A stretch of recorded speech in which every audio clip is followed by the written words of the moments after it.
Good day, this is Dimitri Lascaris coming to you from Toronto, Canada for Reason to Resist on December 2nd, 2025. A couple of days ago, Turkish Foreign Minister Hakan Fidan completed a visit to Tehran, Iran's capital, where he held talks with his Iranian counterpart, Foreign Minister Abbas Araghchi. Western corporate media have almost completely ignored their joint press conference, and with good reason. At that press conference, the foreign ministers of Iran and Turkey identified Israel as the greatest threat to stability in the region, and also talked about their desire to increase trade and cooperation between their two nations. Neither of these sentiments will sit well with Western governments, and particularly the Trump regime in Washington. To discuss what all of this means for the region, we've invited back onto our program Dr. Foad Izadi, a professor of world politics at the University of Tehran. Thank you very much for joining us again today, Professor. Thank you. Thank you for having me. So, Dr. Izadi, I'd like to begin by talking to you about the reality of Turkey's relations with Israel. Despite massive opposition to Israel among the Turkish people, President Erdogan's opposition to Israel's genocide has been, I think we can say, more rhetorical than concrete. The one aspect of his criticisms of Israel that I find most difficult to take seriously is this. All sensible people know that Israel could never get away with its crimes in the region without massive support from the US government and military. So it seems to me that if you are truly opposed to Israel's crimes against the Palestinian people and other peoples of West Asia, then you would have to criticize Washington and oppose its support for Israel. But Erdogan remains closely allied with Washington, and indeed Turkey is not only a member of NATO, which is dominated by the United States, but the US military has a key air base at Incirlik, which houses about 5,000 US military personnel in Turkey. And it has been reported that that military base houses dozens of nuclear weapons, US nuclear weapons. So in your opinion, Dr. Izadi, what is the reality here? Is Turkey's government truly opposed to Israel's efforts to dominate the region with massive US support? Do you think there's a real shift happening in Turkey's relations with Israel and the United States? I don't see any real shift, especially since we have a fragile ceasefire. I don't think they are going to change anything. They didn't change anything at the height of the genocide. You know, we were losing 100 people every day almost. And the Turkish government was trading with Israelis, full capacity. And we also need to remember Azerbaijan that is supplying Israelis with fossil material, oil and gas. And they reach Israel through Turkey. So this is a joint Azerbaijan, Turkey-Israeli venture. So you can safely say that it was the United States that provided the weapons for the genocide in Gaza, and it was Azerbaijan with Turkish help that provided the fuel for the tanks and fighter jets and other American-made weapons that were used during the genocide. And they continue to attack Gaza on a daily basis, even today. So overall, we in the Muslim world are quite shameful that some of the major countries in this part of the world are run by such people. And then we have non-Muslims in United States, Canada, Europe, that are concerned about the plight of Palestinians in the manner that you see, that they're willing to pay a price. We have had students, professors, others that have lost jobs, that they have been expelled from universities, people who have been working in the media, people lost jobs because of support for Palestine. And then we have these governments that are willing to be part of the genocide. And it's not just Turkey and Azerbaijan. UAE welcomed the Israeli president with a red carpet treatment during the genocide. And others in this part of the world more or less did the same thing. So this is quite disturbing for us here. And I'm glad that you are not you're distinguishing between what Turkey is doing, what Azerbaijan is doing, and what others are doing, because they're not all the same. Mm-hmm. So last Thursday, just a few days before Turkey's foreign minister traveled to Tehran, the Turkish government denounced a new maritime demarcation deal between Lebanon and Cyprus, saying that the deal violates the rights of Turkish Cypriots. The Cyprus-Lebanon deal is designed to pave the way for potential exploration of offshore gas fields in the Eastern Mediterranean, and both Greece and Cyprus have aligned themselves deeply with Israel in military and energy cooperation in the region.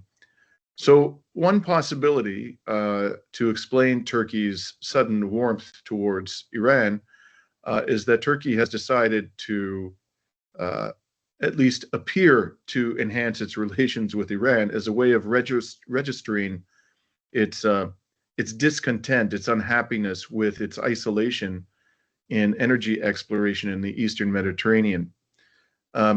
So I guess with that as background, my question to you is, do you believe that the Turkish government is serious when it talks about increasing, as it did, trade relations with Iran and adopting a more cooperative and mutually beneficial relationship with the Islamic Republic? Or do you think this is just politicking by Erdogan because he's unhappy with his isolation in the Eastern Mediterranean energy business?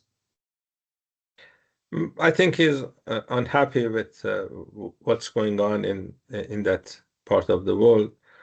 And if you look at the history of Iran-Turkish relations, it's quite complicated because the two countries have managed to work with each other in one area and disagree seriously on other issues. So they have managed to do both. And I think some people, at least in Turkey, realize that the foreign policy that they have been conducting at the end of the day is going to damage Turkey more than anything else. Because remember what Turkey did. They wanted to overthrow the Syrian government. And they more or less were successful to do that. And then this overthrow put pressure on Hezbollah in Lebanon. The Israelis realized that they have a chance to attack Lebanon, attack Hezbollah, and they did. And that resulted in Iran's vulnerability, because when Hezbollah was at its full capacity, Israelis realized that attacking Iran would be a huge mistake, because Hezbollah had large sums of weapons, missiles in southern Lebanon, ready to be used against Israel. So that resulted in Israelis attacking Iran. Mm-hmm. What the Israelis want to do is overthrow the Iranian government, balkanize Iran, and then have a full domination in this part of the world. And if they're able to do that, then Turkey is going to be next. So Turkey, in a way, started a process that is going to damage Turkey in a serious manner if Iran is not able to withstand American and Israeli pressures. I think Iran will withstand American and Israeli pressures, but that doesn't lessen the huge mistake that Mr. Erdogan made in helping the Middle East to West Asia, to be more accurate, to reach the current situation. So if Turkey was thinking long term, they would have realized that having a puppet government in Syria is not going to be good for Turkish interests, because sooner or later Americans and Israelis and the Saudis, some of the regional competitors with Turkey, will push the new government in Syria to move towards Israel. And that's not going to be good for Turkey. You see a similar thing with regard to Pakistan and Afghanistan. The Taliban came into power with the help of Pakistan, and now they're fighting. Why?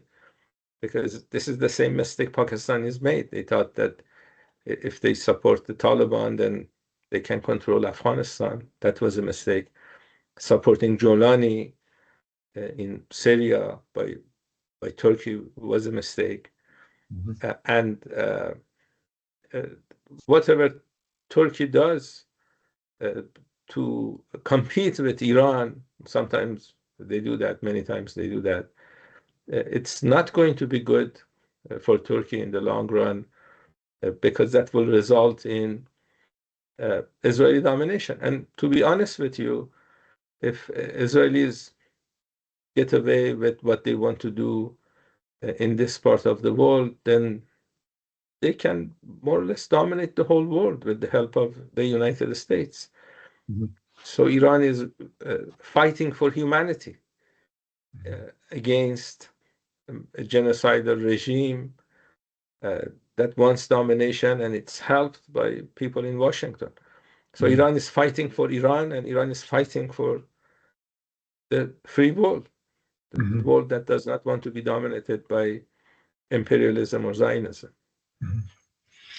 I'd like to talk to you about conditions on the border between Turkey and Iran. They share a 534-kilometer border.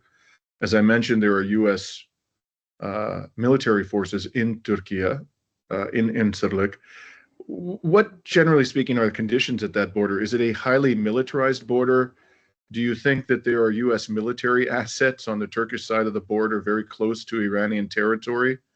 Or is the border more or less peaceful and stable with, more or less free movement of goods and people across the border? In the surface, the last option that you had is the more accurate one, that people go across the border without much problem. The Iranian citizens don't need a visa when they want to go to Turkey, so they just show their passports. And a lot of trade goes through that border. But as you said, Turkey is a member of NATO. They have been cooperating with the United States for many decades. And we have no doubt that the CIA, other American entities, the Mossad,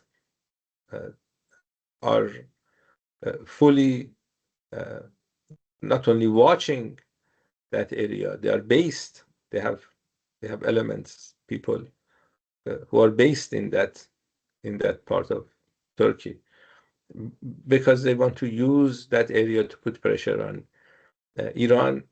During the 12-day war against Iran, we had Mossad agents infiltrating Iranian borders to come in to attack Iran from within, using drones, other devices.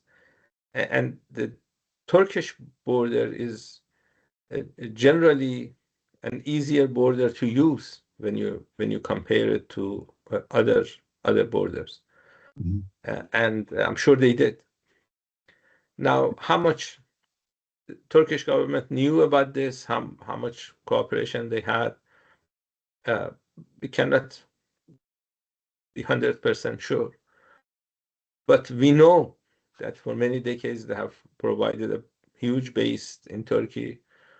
And when you do that, when you have 5,000 American troops officially in your country, then you're going to have hundreds more unofficially doing things that may not be in the national interest of Turkey. Right. So let's switch to another part of the region. Last week, the genocidal Israeli entity murdered Hezbollah's chief of staff, Ali Tabtabai, and the reaction of the Iranian Revolutionary Guard Corps was swift and harsh.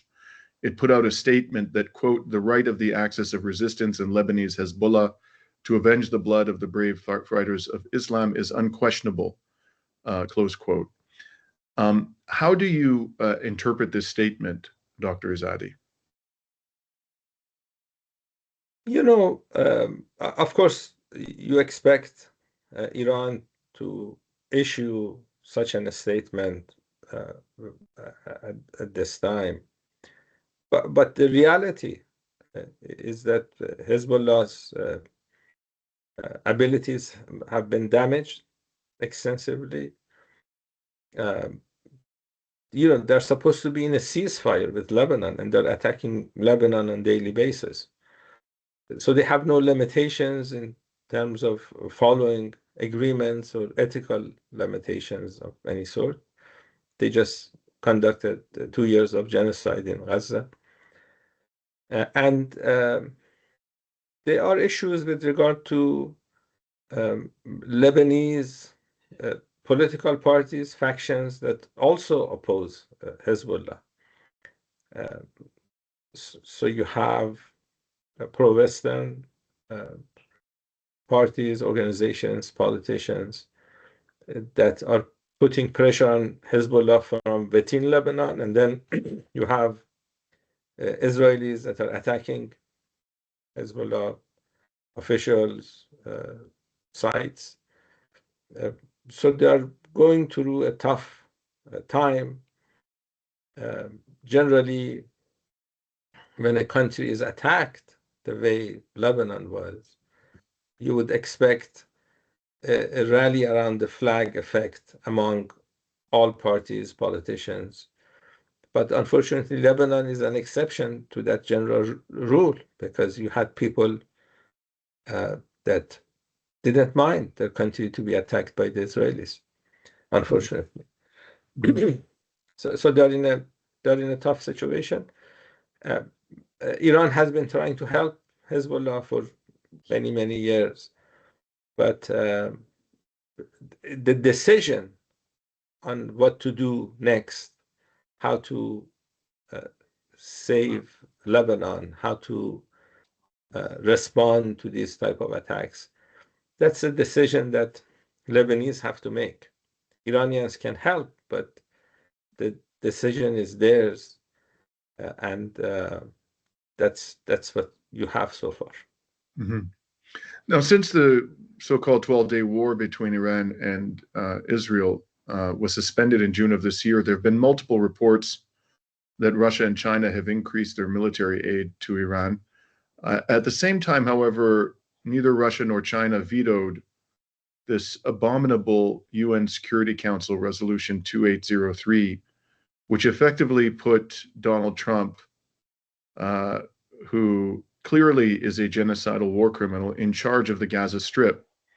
And as a result of their failure to veto that resolution, some of us have significant doubts that Russia and China are truly willing to come to the aid of the axis of resistance, of which, of course, Iran is the most powerful member. Because this presumably would cause serious friction in the relations between Russia and China on the one hand, and Israel and the United States on the other. In your opinion, can Russia and China be counted upon to support Iran if Israel and the United States resume their war of aggression against the country? And your answer may not be the same for each country. You might think that there's a different answer for Russia than there is for China. I'm interested in your views about to what degree the Islamic Republic can rely upon them. You know, as we speak, Israel's number one trading partner is actually China. Israelis have provided a port for the Chinese government to be used for whatever the Chinese government wants to do with that port. And, you know, there is a good portion of the Israeli population that is Russian speaking. This is what Mr. Putin said a few months ago. There are extensive links between Russia and Israel. So this is the point that I had earlier, that it's Iran that is standing for humanity when it comes to resisting Israel. China is not going to do that. China is going to accommodate Israel. Russia is going to accommodate Israel. They could do more during the time of genocide. They did some, but obviously not enough. And as you said, they didn't veto the Trump resolution. Of course, we had these Arab governments, some Muslim governments that supported that resolution. So that was another problem. When it comes to Iran, you know, the 1979 Islamic Revolution had this famous slogan, neither East nor West. Of course, this was during the time of the Soviet Union. Iran's revolution was against American imperialism because Shah was an American puppet, came into power through an American coup d'etat, American-British coup d'etat. And the Soviet Union was looking to increase its influence, not only in Afghanistan, the invaded Afghanistan, but they were not friendly towards the new revolutionary government in Iran. And this, one of the main ideas behind the revolution was a true independence for the country. So from the beginning, the country's leaders, people decided to not rely, not be a satellite state of anyone. And this has been the practice up to today. So this is why Iran's military uses indigenous technology. You know, the ballistic missiles that hit Tel Aviv and Haifa were domestically made. Iran did not buy them. And China is helping Iran as we speak. They are buying Iranian oil. So that is a help that we should not forget. China realizes that if Americans dominate West Asia with Israeli cooperation, then this is bad news for China, because they, you know, you remember what happened with the trade war between United States and China. U.S. currently doesn't have any cards, to quote Trump, to put serious pressure on China. And they more or less stay silent when China is getting about 50% of its energy, fossil energy, from the Persian Gulf. And they don't put a lot of pressure on countries like Saudi Arabia or Iraq or Kuwait or UAE, because if they want to limit the oil sales of these countries, then the value of Iranian oil will increase. They don't want to do that. But if they manage to overthrow Iran's government and take over Iran, then they would have completed their full domination in West Asia. And then they would have serious cards to put pressure on China. And I think Chinese government officials realize that. Mm. Same thing is true with Russia. They realize that if Iran is broken into different pieces, then at least one of those pieces, maybe more, would become another Ukraine, to put pressure on Russia the same way Ukraine is used to put pressure on Russia. That's Mhm. on the western borders. The Americans will have, Europeans will have allies in the southern border of Russia. And one of the things that Russia is interested in is this north-south corridor linking Russia to the Indian Ocean. They're Mhm. having lots of trade with India and other Asian countries. And why that is a good option? Because the other option is going through the Suez Canal, which is under American domination. And also the And Black the Sea, where European, they have to pass through the Bosporus Strait. not a good option. Not a Yeah, good option. yeah. So because of their own interests, both Russia and China realize that having good relations with Iran is a good idea. But Iranians have learned many years ago not to rely on outside powers, because you never know. So there's this spirit of independence. Mhm. The country is trying to survive on its own. Mhm. And lastly, I'd like to ask you, Dr. Izadi, about the snapback sanctions. This is the United Nations Security Council sanctions, which came back into effect, I think, at the end of September. In the weeks leading up to those sanctions, there was a lot of discussion in the Western media about them. But then after they came into effect, we've barely heard a word about the snapback sanctions in the corporate media. I'm curious, have you yourself, your colleagues and friends and family, have you noticed a difference in the quality of life in Iran since they came back into effect? Are they having, as far as you can tell, a practical impact on the day-to-day lives of Iranian citizens, or has their impact been difficult to discern? We have had in the last number of months serious inflation. The value of Iranian rial is not doing well. But I don't think this is because of a snapback. A snapback meant that the UN resolutions would become alive again. But the UN resolutions were not dealing with Iran's economy. They were dealing with other issues. And there was this trend. We are experiencing a serious economic warfare, which has very little to do with this snapback issue. So to answer your question, are there economic difficulties in Iran because of this economic warfare? Yes, it's not getting better. But are they because of a snapback? No, I don't think it's because of a snapback.